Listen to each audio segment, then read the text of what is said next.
कीजिएगा। तो कहते कौन सा श्लोक बोल दिया, वो बोला हरेर नाम हरेर नाम ही केवलम कलो नास्तेव नास्तेव नास्तेव गतिरन्यथा। कहते अब जब मैंने इस नाम को जपना शुरू किया तो क्या हुआ? कहते मैं कुछ नहीं करता, मैं नहीं करता कुछ भी। आप ये कह रहे हैं ना मैं नाचता हूं, मैं गाता हूं, मैं कुछ नहीं करता। मैं जैसे ही इस नाम को लेता हूं मैं पागल हो जाता हूं। कभी मैं रोता हूं, कभी हंसता हूं, कभी मैं चिल्लाता हूं, कभी मैं चुप होकर बैठ जाता हूं, कभी मैं लेट जाता हूं, कभी कुछ होता है। कहते जब मेरे साथ ये हुआ तो मैं अपने गुरु के पास गया कि महाराज केड़े पंगे च पाता है, ये क्या हो गया? कहते तब मेरे गुरु ने मुझे कहा कि बेटा इस मंत्र की असली सिद्धि जो है वो तुमने ही प्राप्त की है। लेकिन आज दक्ष उन्हीं निशानियों को क्या बता रहा है कि वो पागल है। मैं एक किताब पढ़ा, उसमें एक महाराज अपने जीवन की हिस्ट्री बता रहे हैं। तो उसमें लिखा गया, कहते एक बार वृंदावन में मैं था, ये 1975 के आसपास की बात होगी। तो कहते एक बाबा थे, उनका नाम था सलेटी बाबा। सलेटी बाबा मतलब वो बोलते नहीं थे, वो स्लेट पर लिखते ही थे बस। तो कहते कि मैं उनके पास गया तो स्लेट पे लिखे, वो स्लेट पे लिखे तुम्हें क्या लगता है कि मैं पागल हूं? अब मानो मैं आपसे पूछूं तानू की लगता मैं पागल हूं, क्या कहोगे? हंस ऐसे ही हंसोगे ना? ऐसे ही हंस। तो कहते वो महाराज बताते हैं, वो अमेरिका के थे। तो कहते हैं कि इंडिया में रहकर मैंने एक चीज सीख ली थी कि जब किसी सवाल का जवाब ना देना हो ना तो गर्दन को पता ही ना चले बंदा हाँ कर रहा है कि ना कर रहा है। कहते मैंने भी ऐसे सिर हिला दिया। तो कहते वो सलेटी बाबा जी उसको मिटे कर कहते हाँ मैं पागल हूं। कोई भी व्यक्ति अगर भक्ति करना चाहता है, भगवान की प्राप्ति करना चाहता है, तो उसे भौतिक लोगों की नजरों में क्या बनना पड़ेगा? पागल बनना पड़ेगा। जिस दिन लोग हमें बोलना शुरू कर देना उसी दिन समझना चाहिए कि हम भक्त बने हैं। वैसे तो अपनी भक्ति को छुपा के रखना चाहिए, प्रकट नहीं करना चाहिए। लेकिन जिस दिन लोग आपको सच में कहना शुरू कर देना तो संभालो अपने मुंडे नू, इन्हें पागल हो जाना, ये किस रास्ते पर चल पड़ा है, तो समझो उसी दिन आप भक्ति में प्रगति कर। नहीं तो हम कौन कहता है? कोई व्यक्ति क्रिकेट भी खेल रहा है और आ गया बीच में हफ्ते जन्माष्टमी गौर पूर्णिमा पे मंदिर, उसको थोड़ा कोई पागल कहता है? उसको कहता है ये ठीक है, कभी कभी मेरा मुंडा मंदिर भी चले जाता है, कभी कभी जिस दिन जन्मदिन होता है उस दिन चले जाता है। क्योंकि अक्सर देखिएगा जब भी कोई नया चेहरा मंदिर में नजर आए उससे पूछ के देखना आज कुछ विशेष, तो वो बोलेगा हाँ आज मेरा जन्मदिन है या आज मेरी एनिवर्सरी है। लेकिन जो रोज आते हैं ना तब लोग उनको धीरे धीरे करके पागल कहना शुरू कर देते। ये इसी मंदिर की घटना है, इसी मंदिर की। तो एक प्रभु जी आए, कथा में बैठ गए, तो उनकी वाइफ भी आते हैं।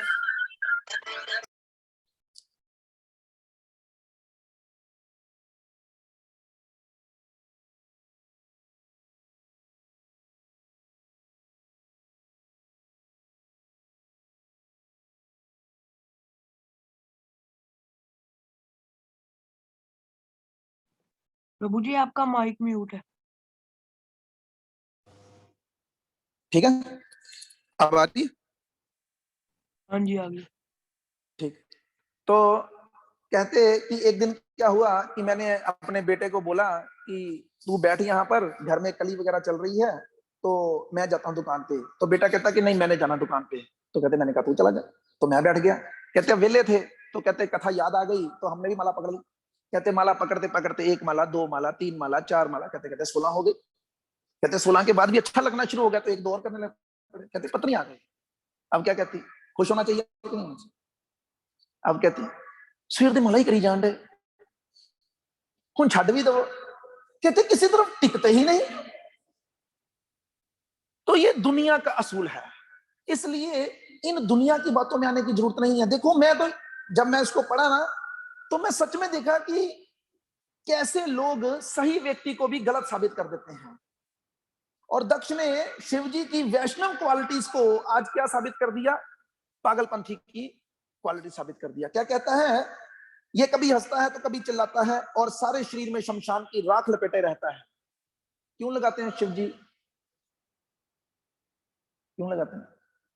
इस बार हमें भी मौका मिला, शिव जी जब शिवरात्रि थी तो कहीं कथा करने का, तो ऐसे तो कुछ नहीं पता चलता, सुनकर ही पता चलता है। तो मैंने भी ढूंढा। अब जब इच्छा होती है लेक्चर करने की तो लेक्चर सुनने भी पड़ते हैं। तो मैंने एक लेक्चर सुना, उसमें बड़ा सुंदर शिव जी की शादी का वर्णन किया गया कि जैसे शादी होती है तो लड़का क्या करता है, ऐसे चला जाता उठ के, कहां जाता है सबसे पहले? मेकअप। तो कहते हैं शिव जी ने क्या लगाया, शिव जी ने मेकअप के रूप में सारे बोला, सारे दोस्तों ने और नहा तो लो, शिव जी डाक। क्यों? कहते हैं शिव जी को सबसे अधिक प्रिय है राम का नाम, और इस संसार में उन्होंने देखा कि लोग राम का नाम नहीं लेते। कब लेते हैं? कहते हैं जब कोई व्यक्ति मर जाता है ना, तो उसके पीछे चलने वाले लोग जोर जोर से बोलते हैं राम नाम, राम नाम। असली चीज तो अब निकल के आई। कहते हैं इस व्यक्ति ने, ये जो अब मुर्दा है, इसके कारण कुछ लोग क्या बोल जान पा रहे हैं, कहते हैं ये सबसे बढ़िया बंदा है, इसलिए वो शमशान में ही रहते हैं। कहते हैं यार यही तो है असली। इसलिए उसके शरीर की राख को अपने शरीर के ऊपर लगाकर उसको आभूषण की तरह मानते हैं। लेकिन कुछ लोग क्या कहते हैं, ये पागल, ठीक है, ये ऐसे वो कह रहा है, वे खोपड़ियों तथा अस्थियों की माला से अपने शरीर को विभूषित करता है, अतः वे केवल नाम मात्र से ही शिव है। इसका क्या मतलब है? इसका मतलब है शिव का कुछ मतलब है। शिव शब्द का क्या मतलब है? देखो देखो, जिसको पता है ना उसकी कोई बात नहीं, कहने को हम सब कहेंगे। हम किसके भक्त हैं? अगर कभी किसी सभा के अंदर, वैष्णव सभा के अंदर शिव जी के बारे में ये बोल दिया जाए ना कि कृष्ण भगवान है बाकी सब दास हैं, तो वो गुस्सा कर जाते हैं। तुसी शिव जी ने थले कर दे हो, तुसी शिव जी की इज्जत नहीं कर दे। और शिव जी का मतलब तक तो हमें पता नहीं। शिव शब्द का मतलब है शुभ। केवल उनका नाम मात्र लेने से ही व्यक्ति क्या हो जाता है? शुभ हो जाता है। लेकिन हम लोग तो जाते हैं आगे, बड़े सुंदर शब्द हैं, कहते हैं ये केवल नाम मात्र से ही शिव है, अन्यथा वे अत्यंत प्रमत्त तथा अशुभ प्राणी हैं। वे केवल तामसी प्रमत्त लोगों का प्रिय है और उन्हीं का अगुआ है। अब इसमें भी उन्होंने क्या देखा? दोष देखा।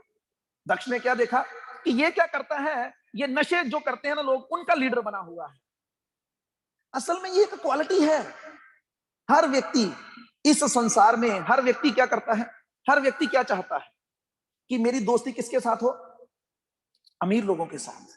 अच्छा, कोई भक्त भी बनाना चाहता है ना, मानो सपोज करो कि मैं प्रचार करता हूं, मान लेते हैं, तो सभा के अंदर 10 लोग आके बैठ गए। अब हमारी आंखें देखते हैं, अमीर के डाना चाहो, इन्हों पहले फसाओ। होता ना ऐसा नजर, क्योंकि अभी हम शुद्ध स्थिति में नहीं है, तो जो गरीब आएगा ना, अच्छा कभी नोट करना कि मानो आप किसी कीर्तन में गए या मंदिर में ही कोई व्यक्ति आगे, 10 लोग आ गए, एक उसमें से कहीं का चौकीदार है, मान लो मोहल्ले का ही चौकीदार है, उसका रंग भी काला है, वेशभूषा भी गई गुजरी है, और एक व्यक्ति आया, वो ओडी कार में आ गया, आपको पता चल गया, और उसकी सूट बूट भी अप टू डेट है। अब दोनों ने कीर्तन करना शुरू किया, आप बोल रहे हैं, उन्होंने पीछे बोलना शुरू किया, और दोनों की आवाज बेसुरी है। जो चौकीदार बोल रहा है वो भी बिल्कुल बेसुरा बोल रहा है, और जो अमीर आदमी है वो भी बिल्कुल बेसुरा बोल रहा है। अब आप खुद सोच के देख लीजिए, आपको दोनों को समझाने में लैंग्वेज कैसी होगी। गरीब के पास जाकर के चुप कर जा, चुप, पहले सीख। और अमीर आदमी के पास जाकर बहुत अच्छे प्रभु जी, ऐसे ही कीर्तन करते रहिए, धीरे धीरे करके ठीक हो जाएगा सब। लेकिन अब गरीबों का रखवाला कौन बने? तो शिव जी ने संभाला इसको। कहते सब लगे हैं कि मेरे पास ये आना चाहिए, मेरे पास ये आना चाहिए, मुझे दो, मैं इनका उद्धार करूंगा। ये क्वालिटी है उनकी। लेकिन दक्ष आज क्या साबित कर रहा है कि ये भी डिस्क्वालिटी है। फिर कहता है ब्रह्मा जी के अनुरोध पर मैंने इसे अपनी साध्वी पुत्री प्रदान की थी, यद्यपि वे समस्त प्रकार की स्वच्छता से रहित है और उसका हृदय विकारों से पूरित है। किसको बोल रहा है? शिव जी पता क्यों नहीं उठे थे? क्योंकि शिव जी तो भगवान का ध्यान कर रहे थे। जैसे हम लोगों ने पढ़ा कि अगर कोई व्यक्ति वृक्ष की जड़ को पानी दे दे तो क्या उसे पत्तों पत्तों में पानी देने की जरूरत है? नहीं जरूरत है। तो शिव जी तो मन के अंदर भगवान को प्रणाम कर रहे थे। तो भगवान को प्रणाम करने मात्र से ही सभी जो आत्माएं थी उनको प्रणाम हो गया था। लेकिन अभी वो बिल्कुल पागलों की तरह बोलता ही जा रहा है, बोलता ही जा रहा है। और ये दक्ष नहीं बोल रहा, ये कौन बोल रहा है? ये हम सब बोल रहे हैं। फिर कहता है मैत्र मुनि ने आगे कहा, इस प्रकार शिव को अपने विपक्ष में स्थित देखकर दक्ष ने जल से आचमन किया और निम्नलिखित शब्दों से शाप देना प्रारंभ कर दिया। इतने पे भी उसको शांति नहीं मिली। अब उसने शाप भी दिया। और क्या शाप दिया? देवता लोगों को, अगर आप भगवत गीता समझें तो उसमें क्या होता है, भगवान तीसरे और चौथे अध्याय में यज्ञों के बारे में बताए हैं कि भगवान तीसरे अध्याय में भगवान कहते हैं कि मैंने जब सृष्टि की ना तो देवताओं का निर्माण किया, मनुष्यों का भी निर्माण किया, और इन दोनों के बीच में संपर्क कैसे स्थापित होगा, तो उसके लिए मैंने यज्ञों का निर्माण किया कि अगर कोई व्यक्ति यज्ञ करता है, विष्णु के प्रति होता है वो, लेकिन उससे देवताओं को भी हिस्सा मिलता है, और देवता जब वो हिस्सा प्राप्त करते हैं तो बदले में आपको चीजें दे देते हैं, वर्षा दे देते हैं, सब कुछ प्रदान कर देते हैं। लेकिन अब दक्ष कहता है देवता तो यज्ञ की आहुति में भागीदार हो सकते हैं, किंतु समस्त देवों में अधम शिव को यज्ञ भाग नहीं मिलना चाहिए। तो बेसिकली तात्पर्य में प्रभुपाद ने बताया ये अच्छा ही था, क्योंकि शिव जैसे जो भगवान के शुद्ध भक्त हैं, वैष्णवों में अग्रगण्य हैं, उनको देवताओं के साथ बैठकर खाना भी नहीं चाहिए, तो ये उनके लिए लाभ ही था। फिर मैत्रेय ने आगे कहा, हे विदुर, उस यज्ञ के सभासदों द्वारा मना किए जाने पर भी दक्ष क्रोध में आकर शिव जी को शाप देता रहा और फिर सभा त्याग कर अपने घर चला गया।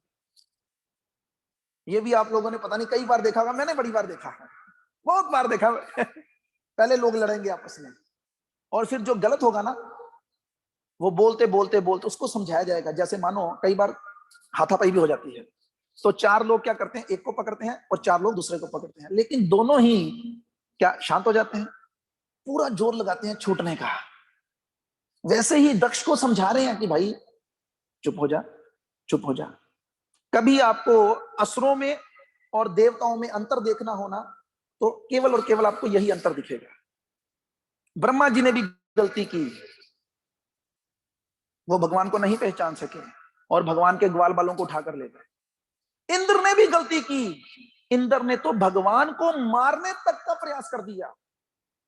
उसने क्या बोला कि संवर्तक बादलों को कहा कि जाओ वृंदावन को डुबो दो, लेकिन क्या खासियत थी, रावण ने भी क्या किया। अगर इस हिसाब से देखा जाए रावण सिर्फ सीता माता को उठा के लेकर, लेकिन दोनों में अंतर क्या था ये आप अपने में भी देख सकते हैं। आपको अगर ये जानना हो कि आप सुर हैं कि असुर हैं तो बड़ी आराम से पता चल जाएगा। सुर लोग क्या करते हैं, जब गलती करते हैं ना तो उसके बाद माफी मांगने में टाइम नहीं लगता। गलती करना इंसान का एक स्वभाव है, लेकिन गलती करने के बाद माफी मांगना, इसके लिए बहुत बड़ी हिम्मत चाहिए। ब्रह्मा जी को जैसे ही पता चला कि ये भगवान है, तो कथा में बताते हैं कितने सिर हैं ब्रह्मा जी के, तो उन्होंने दंडवत प्रणाम किया आकर। तो दंडवत कैसे हुआ, उनका तो एक सिर ही लगा ना, तो दंडवत में तो क्या होता है सिर लगने चाहिए, तो उनके तो चार थे, चारों लगने चाहिए। तो उन्होंने 360 डिग्री पर रोल किया प्रणाम करने के बाद, क्षमा, भगवान ने क्षमा कर दिया। इंद्र भी आया क्षमा मांगने के लिए, भगवान ने क्षमा कर दिया। रावण को सारी दुनिया कहती रही, उसका नाना कहता रहा, उसकी पत्नी कहती रही महाराज माफी मांग लो, वापस कर आओ। भगवान संदेश भेजे उसके हाथ, क्या नाम था उसका, बाली का बेटा अंगद के हाथ, कि अगर तुम अभी भी माफी मांग लो और सीता माता को विद रिस्पेक्ट वापस कर दो तो हम वापस चले जाएंगे और तुम्हें क्षमा कर देंगे। तो रावण क्या कहता ये मूर्ख लोगों की निशानी है, मूर्ख लोगों की यही निशानी है। वो हमेशा अपने आप को क्या मानते हैं, अपने आप को सर्वोच्च मानते हैं। उनको कोई आदेश दिया जाता है, संदेश दिया जाता है कि भाई वो कहता है कि लड़ाई बंद कर देते हैं, और लड़ाई इसलिए नहीं बंद कर रहा वो, और डर गया मुझसे, उसमें शक्ति नहीं है इतनी। लेकिन फिर देखा ना रावण का अंत क्या हुआ, क्या शब्द है वो आपको आते हैं, जिस राह चला रावण क्या अंत नजारा था। नहीं, इसके अगला, कोई ना सहारा था। तो इसलिए उस राह पे चलने का प्रयास मत कीजिए। अभी कोई व्यक्ति क्या प्रभु जी हम लोग कोई रावण के रास्ते पे थोड़ा चल रहे हैं, नहीं, आप सब नहीं, लेकिन मेरी जो चाल है वो रावण के रास्ते पर ही है। आप तो शुद्ध भक्त हैं, सब लोग कथा सुन रहे हैं, लेकिन इधर जो इंद्र तृप्ति, तो इसलिए इस रावण के रास्ते पर चलने वाले को कुछ नहीं मिलता। तो यहाँ पर फिर आज के श्लोक में जो शब्द आ रहे हैं उनको आपने सुना। ये जानकर, वैसे इस तात्पर्य में कल एक लाइन थी, बड़ी सुंदर लाइन है। कहते हैं भगवत गीता में भी इसे बताया गया है, इसलिए भगवत गीता में उपदेश दिया गया है जो मनुष्य आध्यात्मिक चेतना में उन्नति करना चाहते हैं। नहीं, ये शब्द नहीं लिखे। क्या लिखा, क्या लिखा था, कल पढ़ा ना, लिखा ठोस उन्नति करना चाहिए। उन्नति नहीं, ठोस उन्नति। ठोस उन्नति और उन्नति में क्या अंतर है? जो व्यक्ति उन्नति कर रहा है ना, वो वापस आ जाएगा, रिवर्स गियर भी ले लेता है कभी कभी। लेकिन जो ठोस उन्नति का मतलब है कि जब हम चलते हैं तो एक पैर रखते हैं जमीन पर, जब तक वो पक्का ना हो जाए तब तक दूसरा नहीं उठाते। और जो इस प्रकार से उन्नति करना चाहता है उसे क्या करना चाहिए? उसे 3 चीजों से बचना चाहिए, लोभ, क्रोध तथा काम। ये तीनों ही नरक के द्वार हैं और हम लोगों का अक्सर इन्हीं को पोषण ज्यादा है। फिर आज के श्लोक में कहा गया, शिव जी ने क्या शाप मिला? शिव जी ने कोई रिस्पॉन्स नहीं किया। क्यों? क्योंकि वो वैष्णव है। श्रीमद् भागवतम में वैष्णवों के गुण बताते हुए कहा गया है कि वैष्णव क्या करता है, अगर उसे गाली दी जाए, अगर उसे मान लो कुछ बुरा बुला कहा जाए, उसके ऊपर थूक फेंका जाए, अच्छा इसके रुके नहीं है, कहते इवन उसे मारे जाने का भी प्रयास किया जाए। अभी आज के बाद, अभी तक हम सब क्या थे? वैष्णव। अभी तक तो थे ना। तो इस श्लोक को सुनने के बाद अब सबको एक थर्मामीटर मिलेगा कि हाँ जी है वैष्णव के नहीं है। तो ये नहीं कि हम वैष्णव नहीं है, वैष्णव हैं। जिस प्रकार नर्सरी के बच्चे को क्या कहते हैं स्कूल में? स्टूडेंट। और पीएचडी के बच्चे को कॉलेज में क्या कहते हैं? नहीं, टीचर। टीचर कहते हैं, उसे भी स्टूडेंट कहते हैं, लेकिन दोनों के लेवल में उसी प्रकार वैष्णव तो हम हैं। क्योंकि चैतन्य महाप्रभु ने कहा कि जिस व्यक्ति ने एक बार भी कृष्ण का नाम लिया है वो कौन है? वो वैष्णव है। लेकिन ये किसके लिए है? ये दूसरों के लिए है, मेरे लिए नहीं है। लेकिन हम इसे अपने लिए मानते हैं। उल्टा है ना, ये मेरे लिए नहीं है, ये दूसरों के लिए है कि दूसरे किसी भी व्यक्ति ने एक बार भी कृष्ण का नाम लिया तो वो मेरे लिए क्या है? पूजनीय है। और फिर उन्होंने बताया जिसको देखकर लोग कृष्ण का नाम लें, ये अंतिम स्टेज है, वो वैष्णव है। ये हमें बनना है और उन वैष्णवों के गुणों को अपने अंदर अर्जित करना है कि अगर हमें कोई गाली दे, कोई मारे, हमारी निंदा चुगली करे, इवन हमें मारा तक जाए, मार देने का प्रोग्राम भी बना दिया जाए, तब भी हम बदले में रिस्पॉन्ड नहीं करेंगे। ये है वैष्णवों के कुछ महान गुण। भगवत गीता में भी एक श्लोक आता है जिसमें भगवान कहते हैं, अपि चेत स दुराचारी भजते माम अनन्य भाग, साधु रे स मंतवा। करेंगे? हाँ जी, ठीक है। हमने भी थोड़े थोड़े श्लोक याद करके रखे हैं लोगों को दिखाने के लिए। एक एक लाइन याद कर लेते हैं ताकि लोगों को लगे ओ या तो यार बड़े जबरदस्त है। तो चीटिंग चीटिंग रिलीजन चल रहा है। तो अभी क्या हुआ, उसमें भगवान कहते हैं अभी चेत स दुराचारी। अगर कोई व्यक्ति दुराचारी नहीं है, सदुराचारी है, मतलब कोई वैष्णव आपको इस प्रकार का काम दिखता नजर आ जाए जो आप सहन ही नहीं कर सकते, लेकिन भगवान कहते हैं अगर वो मेरे नाम का भजन कर रहा है ना तो तुम उसे क्या मानो? वैष्णव मानो, साधु मानो। साधु ये किसके लिए है? दूसरों के लिए। लेकिन हम ये अपने ऊपर आजमा लेते हैं। जैसे ही हम कोई बुरा काम करते हैं और हमारी रेपुटेशन थोड़ी डाउन हो जाती है, लोग हमें बुलाना बंद कर देते हैं, तो हम लोगों से कहते हैं देखे कोई भगवत गीता का ज्ञान नहीं गाना ना। भगवत गीता में भगवान कहते हैं अभी चेत स दुराचारी। अगर मैं भगवान का नाम तो ले रहा हूं ना, तो मुझे साधु मानो, लेकिन ये दूसरों के लिए। यही और कुछ नहीं है, समझने के तरीके हैं। आधा गिलास खाली है कि आधा भरा है, ये समझने का तरीका है। अगर किसी ने समझ लिया तो वो भक्ति में उसकी स्पीड कैसे हो जाती है? मैंने आपको बताया ना कि 2 उंगलियां पकड़नी है, हरि कथा। लेकिन हरि कथा आप तब तक सुन ही नहीं सकते जब तक हरि सेवा नहीं होगी। हरि सेवा के बिना हरि कथा नहीं सुनी जा सकती। एक बार भक्ति सिद्धांत सरस्वती महाराज जी के पास भी कोई व्यक्ति आया प्रश्न पूछने के लिए। हम लोग भी जिज्ञासा बड़ी करते हैं, तो वो पूछा, कहता है महाराज आई हैव अ क्वेश्चन। तो भक्ति सिद्धांत सरस्वती महाराज क्या बोले? पूछो। नहीं। कहते चल पहले किचन में सेवा कर, पहले बर्तन साफ कर। वो कहता मैंने तो प्रश्न पूछना है। कहते नहीं, प्रश्न नहीं पूछना, पहले किचन में बर्तन साफ कर। तो ये क्या मतलब था? तो जैसे प्रभु जी ने आज गुरु पूजा गाई, तो उसमें आता ना, दिव्य ज्ञान हृदय प्रकाशित। जब हम सेवा करते हैं ना, तो ये ज्ञान का जो प्रकाश है ना, ये अपने आप भीतर से आता है। ऊपर ऊपर से आप जितने मर्जी प्रश्नों के उत्तर ले लीजिए बिना सेवा किए हुए, आप देख ही सकते हैं कई लोग हैं वो बड़े प्रश्न पूछते हैं, उनको उत्तर भी मिलते हैं, लेकिन वो भक्ति में प्रगति नहीं करते। क्यों? सेवा नहीं है। तो इस कलयुग में जो सबसे अच्छी सेवा हमें बताई गई वो क्या है? क्या सेवा कर सकते हैं आप? हाँ जी, हरिनाम सेवा। उसके लिए मंदिर आने की भी जरूरत नहीं, घर में बैठ के कर सकते हैं। लेकिन उसमें भी हमारा हाथ थोड़ा तंग है, उसमें भी खुल के नहीं होती सेवा। वो हाथ तंग ही रहता है उसमें। सुबह कहाँ उठेंगे, दोपहर को कहाँ जाएंगे। फिर लिखते हैं ये था कि अब शिव जी तो कुछ नहीं बोले, लेकिन जो वहां पे नंदी था, सबसे मेन उनका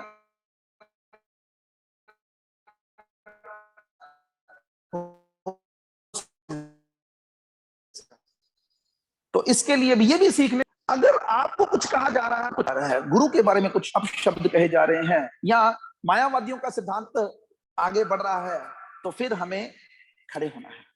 लेकिन उस खड़े होने के लिए भी तो कोई क्वालिटी चाहिए। अभी आपके पास अस्त्र शस्त्र कोई है नहीं, मानो अस्त्र शस्त्र कोई नहीं, तो आप भिड़ने चले गए, सामने वाले के पास AK-47 है, कितनी देर टिकोगे? इसी प्रकार किसी से बहस करने लोग, मैं क्या कहना चाहता हूं, हमें ये लोग सुनने को मिलता है।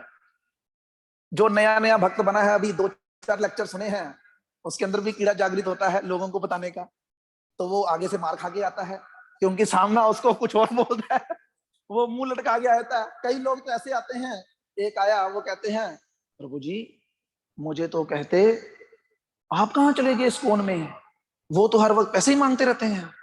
कहते मैं उसको क्या जवाब दूं? मैं क्या, मेरे को क्या पता क्या जवाब दूं? आप देखो, आपसे मांगे कभी? कहते नहीं, मेरे से तो नहीं मांगे कभी। तो मैं क्या, फिर बोलो। इसी प्रकार कुछ लोग जप करते हैं, तो लोग उनको कहते हैं एक ही तो ही हर वाले जप करते रहते हो। एक व्यक्ति को मैंने एक बार बोला कि प्रभु जी जप किया करो एक माला, तो आगे से उसने मुझे कुछ नहीं कहा, अगले दिन उसने मुझे व्हाट्सएप पे एक मैसेज भेज दिया बस। क्या था वो? कहता है गालिब मैंने ये सोचकर तोड़ दी माला, जिसने तुम्हें बेहिसाब दिया है उसका नाम भी गिन के लेना। तो मैं समझ गया उसकी भावना को कि ये व्यक्ति क्या करना चाहता है, जप करना नहीं चाहता। मैंने उसको हाथ जोड़ दिए। एक व्यक्ति से मैंने 1100 रुपए मांगा मंदिर कंस्ट्रक्शन के लिए, सिर्फ इतना, कोई ज्यादा पैसे तो नहीं है। तो उसने मेरे को आगे से एक वीडियो भेज, एक हफ्ते एक बार दिया उसने, मैंने महीने के महीने मांगे थे उससे, तो उसने मेरे को आगे से वीडियो भेज दिया। क्या? इस्कॉन एक विदेशी संस्था है, इसका पैसा सारा बाहर जाता है। और मैं क्या, भरावा तू मैंने 1100 देता, 11 करोड़ नहीं देता, ते तू आके देख सकता है तेरे 1100 दियां 4 बोरियां सीमर दियां मंदिर च लग गई ने, वो बाहर नहीं गई। ऐसे मूर्ख लोग हैं। लेकिन अगर हम में बल है, किसका बल है? गुरु की शक्ति पीछे कार्य कर रही है, भगवान की शक्ति कार्य कर रही है, शास्त्रों की शक्ति कार्य कर रही है, फिर हमें लड़ने के लिए जाना चाहिए। मैं एक बार एक घटना सुना प्रभुपाद के लेक्चर के माध्यम से। कहते एक बार एक व्यक्ति था, तो वो भगवत गीता डिस्ट्रीब्यूट कर रहा था एयरपोर्ट के ऊपर। तो मानो हम जैसा कोई सज्जन आया, पढ़ा लिखा था, तो उसने कहा ये लो, मैं क्यों लूं? तो उसने आगे से बोला कि भक्त ने बोला कि इसको पढ़कर आप खुश हो जाएंगे, आपको आनंद मिलेगा। तो वो जो बंदा था उसने कहा तूने पढ़ी है? तो उसने भी आगे से कह दिया पढ़ी है। कहता तेरे मुंह ते 12 वजन। ऐसे ही कहा उसने। क्यों? प्रभुपाद कहते थे कि मेरे शिष्य एक गलती क्या कर रहे हैं कि वो खुद नहीं पढ़ रहे हैं। ऐसे ही हम लोग भी गलती कर रहे हैं। जब डिस्ट्रीब्यूशन के लिए कहा जाता है ना, तो बड़े लोग आ जाते हैं, आ ही जाते हैं, लेकिन जब पढ़ने के लिए कहा जाता है तो 90% गायब हो जाते हैं। पढ़ना जरूरी है। जब आप पढ़कर डिस्ट्रीब्यूट करेंगे ना, तो आप देखेंगे कि आपके अंदर कितनी शक्ति कार्य करती है। हम पहली बार बुक डिस्ट्रीब्यूशन के लिए गए, तो मेरे साथ तो नहीं घटना घटी, मैं बच गया, बेइज्जत होने से बच गया। हमारे साथ एक माता जी थे, वो 2 का ग्रुप बना के गए, तो एक कोई मिला होगा उनको रास्ते में, कहता मैं ले लूंगा तुमसे भगवत गीता, सिर्फ मुझे इतना बता दो कि ये युद्ध कुरुक्षेत्र में क्यों हुआ था। वो मुंह लटका कर वापस आ गए।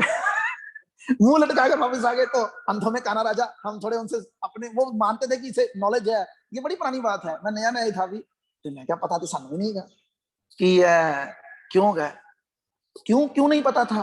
उस दिन तक हमने भगवत गीता को खोल के ही नहीं देखा था कभी। मैंने ग्रीन एवेन्यू सेंटर में एक बार पुणे के मंदिर की एक बुक देखी जिसमें क्वेश्चन आंसर लिखे थे भगवत गीता के ऊपर, तो मैं क्वेश्चन आंसर देखकर हैरान हो गया कि ये भगवत गीता में कहाँ है ये बातें। क्योंकि हम तो 5 श्लोक ही सुनते थे। कौन से, वो क्या है प्रभु जी, जो 5 श्लोक 13वें अध्याय के 8 से लेकर 12 तक शुरू होते हैं, अमानित्वम अधम्मित्वम अहिंसा शांति राजवौ, ये हमें रट्टा लगा हुआ था, और तो कुछ इसके अलावा आता ही नहीं था। तो उस दिन घर जाकर मैंने भगवत गीता खोली, और अचंभे की बात क्या हुई, पहला ही लाइन पढ़कर मुझे जो व्यक्ति ने प्रश्न पूछा था ना, उसका उत्तर मिल गया, क्योंकि ये धर्म क्षेत्र है। तब मुझे एहसास हुआ कि प्रभुपाद जी के उन शब्दों के ऊपर, कि प्रभुपाद कहते थे अगर कोई भी बंदा इस भगवत गीता को जो 700 श्लोक है उनको समझे ना पेला, लेकिन क्या करे, रट्टा मार दे, रट्टा, रटाफिकेशन होती है ना, कि चौथे अध्याय का 9वां श्लोक क्या है, जन्म कर्म च मैं दिव्यम यो में वेति तत्वता। अच्छा, 18वें अध्याय का 66वां क्या है, सर्वधर्माणि परित्यज्य। 10वें अध्याय का 10वां क्या है, तेषाम सतत युक्ता नाम। तो कहते वो अमृतसर में नहीं, दुनिया में जितने लोग हैं और उन लोगों के हृदयों में जितने भी प्रश्न हैं, कितने प्रश्न होंगे, उन सब का जवाब देने में समर्थ है।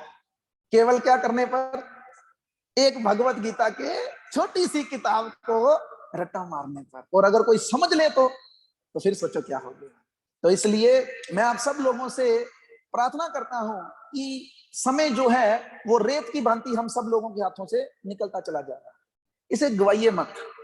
सबसे पहला काम करना है, इस हरे कृष्ण महामंत्र पर अपनी रुचि बढ़ानी है। हरे कृष्ण कृष्ण कृष्ण हरे हरे, हरे राम राम राम हरे हरे। और दूसरा, इस हरि नाम पर रुचि कैसे बनेगी, वो है श्रवण के द्वारा। श्रीमद् भागवतम में यही कहा गया है। श्रीमद् भागवतम का जब हम ये पढ़ रहे हैं ना, जब हम 12वें स्कंद के लास्ट श्लोक में पहुंचेंगे तो उसमें यही कहा जाएगा, नाम संकीर्तन यस्य सर्व पाप परनाशनम परनामम दुख शमनम तम नमामि हरिम प्रिय। प्रभुपाद ने एक बार अपने शिष्यों से पूछा, इसी बात को लेकर वाणी को विराम दे देंगे। एक सभा चल रही थी, प्रभुपाद के शिष्य बैठे थे, तो प्रभुपाद ने पूछा, मैंने ये किताबें क्यों लिखी, बोलो। प्रभुपाद पूछ रहे हैं आपसे, क्यों लिखी प्रभुपाद ने ये किताबें, कोई भी उत्तर दो। पढ़ने के लिए, वेरी गुड, आपने बोला। इधर से आ जाइए, इधर से आई ना, आपने क्या बोला, हम सबके पढ़ने के लिए। और किसके लिए लिखी, प्रचार के लिए। किधर से आ जाइए, हाँ, प्रचार के लिए। और हाँ जी, हमारे कल्याण के लिए, जीवन का अर्थ समझने के लिए। और सब लोगों ने अलग अलग उत्तर दिए। तो प्रभुपाद क्या बोले, कहते नो, ये मैं नहीं बोल रहा, ये एक मेमोरीज नाम की किताब छपी है, 3 का सेट है, उसमें आप पढ़ सकते हैं इसको। उसमें प्रभुपाद कहते हैं, रूम कन्वर्सेशन है, तो प्रभुपाद कहते हैं नो, मैंने ये किताबें इसलिए लिखी हैं कि आप इसे पढ़ें और अपना जप मजबूत करें।